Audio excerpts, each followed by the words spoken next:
ndibuka sinigeze mbona mama wambyaye namenye ubwenge mbona mbana na papa gusa. Kadogo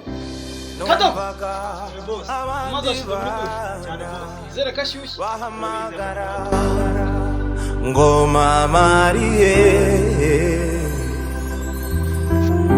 ibyo nabyumva umutima wanjye ukababara. Amazi akonje kujya nk'urubura nayo kwangu yashyushye. Iyi mbwa y'umukozi Imana yajya ngo ntaga icyuma reka ngende abona nayo gusa. Ariko mana kato ntabwo cyumva papa n'amazi arashyushye cyane. Nzakubwira zageze jya uri igicucu cyane. Cyangwa bose uri kuvuga nabi amazi ashyushye. Ashyushye iki? Hano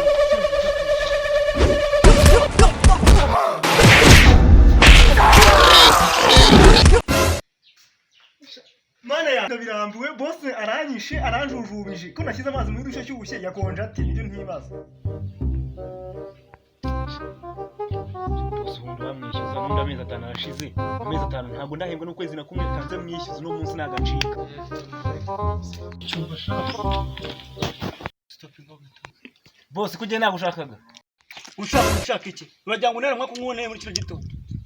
Bose ibintu njya kukubwira nakari gutera umwaka nagira ngo amafaranga ajye kuzaba para rwayo rero amezi 5 nahembwa. Amafaranga ushaka reka nanya kuzomeresha senzi biri gunesha umuntu akumuha amafaranga.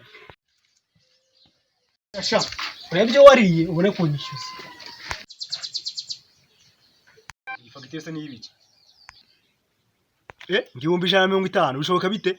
Ubu tuvugana nari ibiryo 150 kuva najyana mu mezi 5 maze. Yari buzampembe 50 boss none namukumise fagitire 150. Iyi fagitire nago nayishyura ngomba kwiga indi mitwe. Kado kumona wibyimbije papa arakwishyuye. Tutu se nduvanga aranyishyuye so wena so se muri kimwe urabona so yanyishyura amafaranga yanjye nakoreye. Unabizi nakaga tendo nakoze mu gitondo. Byabizi nagiye fata ibikogito turika mu bya papa. Ati nundi niyo mpamvu atakwishyuye sha none agukubita ibyo bifagitire buri. Reka n'ibindi nzabikora n'ibitari biriya. Kere kuvuye muri runo rugo nibwo nzahumeka wala. Nk'uruga abantu bose baranyanga ari boss ari umwana we bose baranyanga. Ngiye kubakorera agatendo n'uwe nta muntu w'umugabo ukora mu rugo akora ubuyaya afite ubwanwa. Ngiye kubakorera agatendo no munsi ndabemeza. Nanjye mbaza papa ni mama wambyaye Siga unteyuka ugeze no kururuka mu myenda yanjye. Hani dore ko kirebaza. Etse gato manze nk'akantu kamwe nkubwira igikurikiraho. Muri betting miliyoni izo 40 n'agapari nkafita no mufuka. Nushaka ngo nkakwereke miliyoni 40. Ndaguri igicucu miliyoni 40 gusa ibyo shaka do nimba ari ibyo koko nkaka. Imirimo yose azikorwa na Joe kira cyana cyane n'ubundi. Sibyo? Ikizazo ukora cyane ni kimwe cyonyine gusa. Kujya no kwiyoza byonyine. Ibindi byose zabijya kirangiye. Gusa bayoneza. Icyo mwari nta kintu nkora ngomba gukunda. Shaka bose nayemeje kabisa. Ngo nsigaye. Akarite ubundi mbere nabona gatero ariko ngo nsigaye nkashaka umusosi. Cyakijinga cyagera. Ariko sha uzi ko ukabije agasuzuguro koko? Niko sha ukabije agasuzuguro rwose. Reba umaze kubyimba usigaye witerurisha utwuma twa boss ntugikora n'inyensigaye mvunika ariko uretse uryera nge. Kamanisha hasi kino cyuma twa tuvuganisha. Ubundi se kaso kaje wakojeje amasahane kataza gasanga togeje. Sha ngeze aho nsuzugurwa kabisa. Aho umukozi asigaye aterura icyuma mwoza ibyombo. Papa agomba kugira icyo akora kugira ngo ibintu akagasuzugura. Tebutse uriya mukozi yarambeye yarantuburiye kabisa reka mpagarure uriya mwana anshakira ibiti. Alo? Ndayiyobereye mwumva papa. Kabikikira hasi njye kukumviriza pe.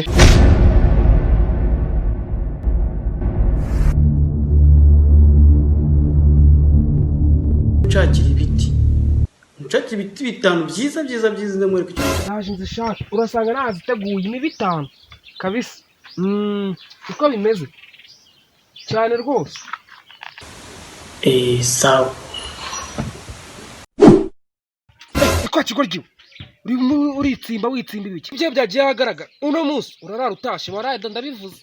Yanyica ndataha nambaye n'isengeri nta nubwo nibwo mbere inkweto zifunze kuko bose asanze ahangaha. Yanyica n'imitwe yose namutekeye ndagiye. nta muntu wandaruye ninjye wananiranye nari naniwe nari je wakigoryo ko gutsinda ku muyaga ubwo urajyayo ujya he urambona icyonze cyo rwose nakubeshye ngiye gushyingura papa yatanze.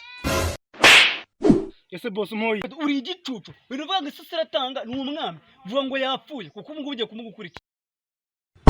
Yapfuye we nabizi ntabwo wapfa gufasha ndanje kuzana esanse na gutwika. Ngagiye kuntwika mpita mucika.